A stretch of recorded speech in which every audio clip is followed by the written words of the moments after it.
De la mañana, bueno, hemos hablado ya de esta tragedia y de la cantidad de responsabilidades encadenadas que hay en este caso.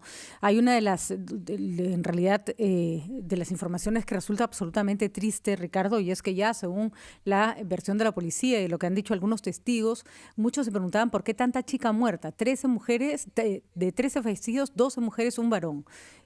La policía les pidió a las chicas que hicieran fila y que salieran primero. En ese momento, muchos de los chicos empezaron a tirarles botellazos a la policía, que intentaron huir y las aplastaron cuando estaban en la puerta para salir. Esa es la explicación terrible de por qué tantas mujeres muertas. Estaban primero, eran las que encabezaban la fila para salir, porque la policía, además, en el operativo, que era lo lógico, solo entraron 3 policías. Hay gente que cree que entraron en masa, no, solo 3 policías. Y afuera estaban los policías esperando que salieran los concurrentes, bueno, para llevarlos a la comisaría porque estaban cometiendo un delito. Ahí es donde ocurre todo este laberinto. Pero hay muchas responsabilidades por determinar quiénes hicieron qué cosa mal, y por eso el doctor César Nakazaki, abogado penalista, que también, recordemos, fue uno de los abogados que más luchó porque se hiciera justicia por los chicos de Utopía, está con nosotros para que nos ayude a determinar cuáles son las sanciones penales y a quienes les corresponden. Doctor Nakazaki, gracias por estar con nosotros. Muy buenos días. Patricia, Ricardo, muy buenos días. Bueno, vamos en orden de prioridades, doctor Nakazaki, para que nos ayude a entender. Acá hay varios responsables. ¿Cuál es la escala de responsabilidad, por ponerlo de alguna manera? Permíteme comenzar enfatizando que junto con la investigación y represión, si no le ponemos ahora fuerza a la prevención, como tú bien dijiste, Utopía, Mesa Redonda, la principal causa de muertes violentas en el Perú no es la guerra, el terrorismo, ni siquiera la violencia familiar, es la violación de normas de seguridad. Eso es lo que más mata en el país. Así es. Niveles de responsabilidad, cojo por tu comentario, Patricia. Primero hay que investigar el protocolo que está siguiendo la policía, por cierto, con gran esfuerzo, para controlar estas reuniones que son focos gravísimos de infección o contagio al coronavirus. Lo que hay que analizar es lo siguiente. 3 policías, 4 policías suben. Tienen en su inteligencia, en su información, que había poca gente, 15 o 20. Se encuentran con 100, 200 o 300. ¿Qué hacen? ¿Proceden a intervenir o bajan y se refuerzan y ven si hay condiciones o no para hacer el operativo arriba? Porque ese creo que es el punto primero de investigación. 3, 4 policías iban a poder contener, señores, se acabó la fiesta y en fin le piden a bajar, yo lo veo complicado. Ahí es un primer análisis que hay que ver, porque eso vamos a tener bastante de acá para adelante. Un buen protocolo donde hay que prohibir, por cierto, detener a todas las personas que nos ponen en peligro a todos, pero con un protocolo que no implique cada vez que se enfrenta a una masa mueran un montón de gente. Ahora, acá me gustaría, para entender, doctor Nakazaki, totalmente de acuerdo con usted, pero hay un punto que también es, digamos, juega en favor, no sé muy bien cómo plantearlo, de la policía, y es que era una situación inédita. De acá en adelante supongo que ya había dado este antecedente, se va a poder entender mejor cómo manejarlo, y los mismos policías dicen, subimos, habían 120 personas y básicamente lo que dijeron fue apaguen la música y bajen, y en el bajen se armó este laberinto, ¿no es cierto?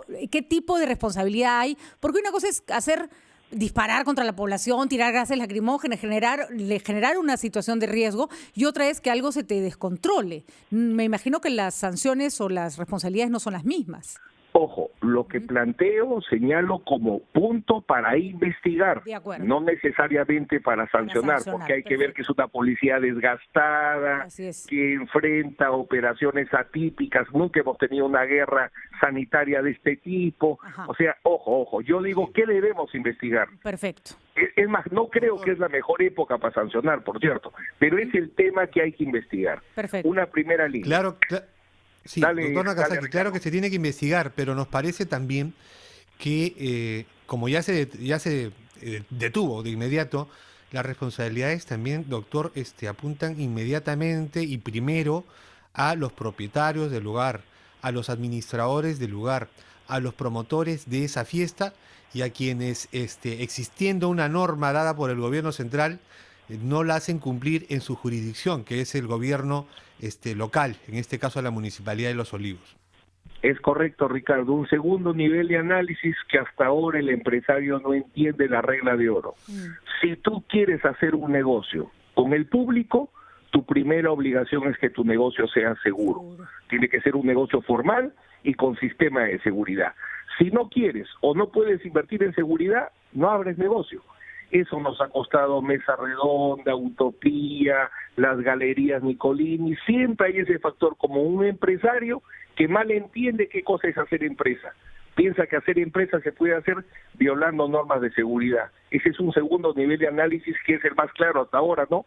Porque esta discoteca no tenía licencia para funcionar, no tenía sistema de seguridad y sabía que si surgía cualquier evento, terremoto, incendio, operativo policial, cualquier evento que hubiera requerido una salida de emergencia, no tenían el sistema y ahí las consecuencias de ese pasadizo que terminó siendo un callejón de la muerte. Así es.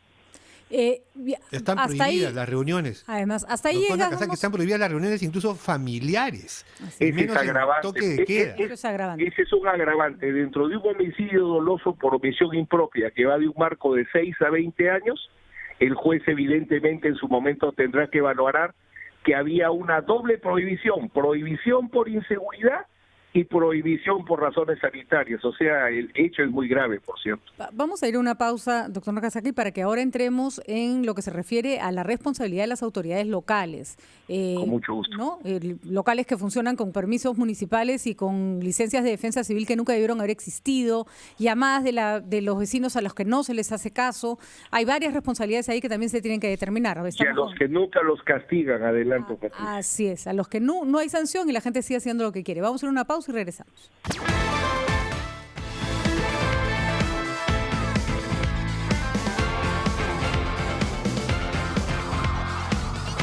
El doctor César Nagasaki, abogado penalista, con nosotros tratando de ayudarnos a entender que, bueno, lo ocurrido, que según los datos que tenemos, por supuesto falta completar información, pero desde ya se puede ir señalando algunas responsabilidades para ver luego cómo la justicia tendrá que actuar con los involucrados.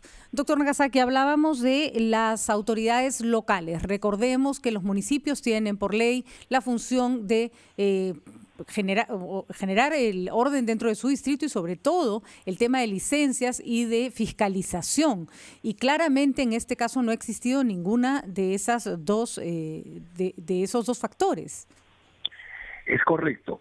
Junto al empresario que es responsable de un negocio formal y seguro, ya en la ciudad, en el distrito, quien tiene que garantizar que todo establecimiento comercial, todo establecimiento que reciba público sea formal y seguro, es la municipalidad. Y ahí señalo un factor común. Fui abogado en Utopía, fui abogado en Mesa Redonda, conocí el caso de las galerías Nicolini y por información otros casos, el cine del Arcomar, el camión que transportaba gas, en todos factor común, violación de normas de seguridad y ausencia de control de la autoridad municipal. Es un echarse la culpa entre diversos funcionarios, pero en todos esos casos nunca se ha procesado o sancionado a un funcionario municipal que es el primer garante de la seguridad de un establecimiento público. Y hay casos en que efectivamente la fiscalización puede ser más difícil, ¿no es cierto? Si el hecho se realiza en un sitio, me imagino, por ejemplo, el caso Nicolini, era en un techo, era en un container, más difícil de identificar. Pero acá era una discoteca en una avenida principal, que sus fiestas eran con orquesta, que no era primera vez que los vecinos se quejaban, que claramente estaban ocurriendo una serie de irregularidades, a la que a Defensa Civil además le dio una licencia. Es decir, no es un caso difícil de fiscalizar, sino aquí pareciera que hay muchos que se han hecho de la vista gorda o simplemente no cumplen con sus funciones. Hay incapacidad en el control y corrupción como causas de por qué masivamente funcionan negocios peligrosos en el país. Y sin perjuicio de que estamos en un momento muy difícil, acá sí hay que hacer un punto de inflexión, porque o controlamos las reuniones masivas de gente o no vamos a salir adelante en la pandemia. Entonces hay que hacer un esfuerzo extraordinario por una fiscalización férrea. No puede funcionar ningún tipo de actividad informal que implique aglomeración de gente, porque si no así nunca vamos a salir. Sí, usted ha dicho una fiscalización férrea. Y la primera explicación o la primera defensa que ha ensayado el alcalde de Los Olivos, el señor Felipe Castillo, que es alcalde muchos años en ese distrito de la zona norte de Lima, ha dicho que si no se fiscalizó es porque no tiene recursos, porque se ha quedado corta la municipalidad en estos tiempos de pandemia y que por eso no pudo fiscalizar. Entonces lo que él ha debido hacer es, hace bastante tiempo, hacer una cuestión de Estado, así como el alcalde de Lima hace una cuestión de Estado: si no me dan dinero para los transportes no van a funcionar, igual acá. Pero no, lo que pasa es que o te acostumbras a la informalidad, o lo que es peor, caes en temas de corrupción, porque la informalidad es masiva, no son casos particulares, es masiva en cada uno y sobre todo en distritos particulares como el que se produjo la tragedia. Y además, bueno, lo hemos mencionado ya, el alcalde se enteró de la situación cuando nosotros lo llamamos a las 6:30 de la mañana, lo que da cuenta, si las mismas autoridades, Serenazgo, los gerentes de la municipalidad, si nadie llama al alcalde es porque en el fondo ni siquiera le dan la importancia debida al hecho. El gran reto, Patricia, y hay que reconocer, es que la informalidad para nosotros ya es común, ya ha sido aceptada, tolerada. Pero cuando la gente se muere por la informalidad, como en el caso de la pandemia, por eso digo, acá hay que hacer un punto de inflexión, porque si no controlamos las actividades masivas, jamás la sociedad se va a sanar. Ahora, hay doctor, una última pregunta. Hay un trabajo de largo plazo que hacer, que es educar a la población en valores, en respeto a las reglas. Pero desde el punto de vista del derecho, desde el punto de vista de su conocimiento de las leyes, ¿qué hacemos hoy, ahorita? Porque no podemos esperar dentro de 4 años que la gente empiece a reaccionar. ¿Cuál debiera ser el comportamiento de nuestras autoridades hoy? No solo en las reuniones ilícitas, sino en las aglomeraciones en paraderos, en bancos. ¿Qué hacemos como sociedad para que las personas no se sigan comportando, a veces porque no pueden hacerlo de otra manera, a veces porque incumplen la ley de la manera como se están comportando? Es complicado quizás en mercados o transporte masivo de personas, pero discotecas informales, yo creo que en 15 días deberían cerrarse todas las que existan. Mano dura para obviamente todos. no va a ser que no las van a descubrir. No, hay permiso para que operen. No, pero permiso para que operen en condiciones formales y, ojo, en pandemia ninguna. Así es. ¿No es por cierto? eso, no hay permiso para que operen ahora en por esta, eso es que digo que en 15 días, o sea, una medida concreta, que arregle todos los mercados de repente es un poco difícil. De acuerdo. Pero cerrar todas las discotecas informales que existen en los conos, eso en 15 días, Ricardo. Y hacer caso al llamado de los vecinos, ¿no es cierto? Cuando el vecino llama a denunciar, hay que ir. Por eso es que es bien fácil detectarlas, Patricia. Nadie va a decir, no las conozco porque funcionaron al margen de la ley. La discoteca tiene que hacer bulla. Tiene que hacer trago. Así es. Y es hasta no ver entrar. No hay decisión. No hay decisión. Hasta ver entrar a muchos chicos en un lugar ya es un signo de que algo no está bien en ese sitio, ¿no es cierto? Estaba promocionando en redes, doctor. En fin, la investigación está por eso empezando recién. Hay que empezar por un punto. Para mí un punto es las discotecas informales y las formales, incluso en época prohibida las cierran. Cerradas, tapiadas, si es necesario. De acuerdo.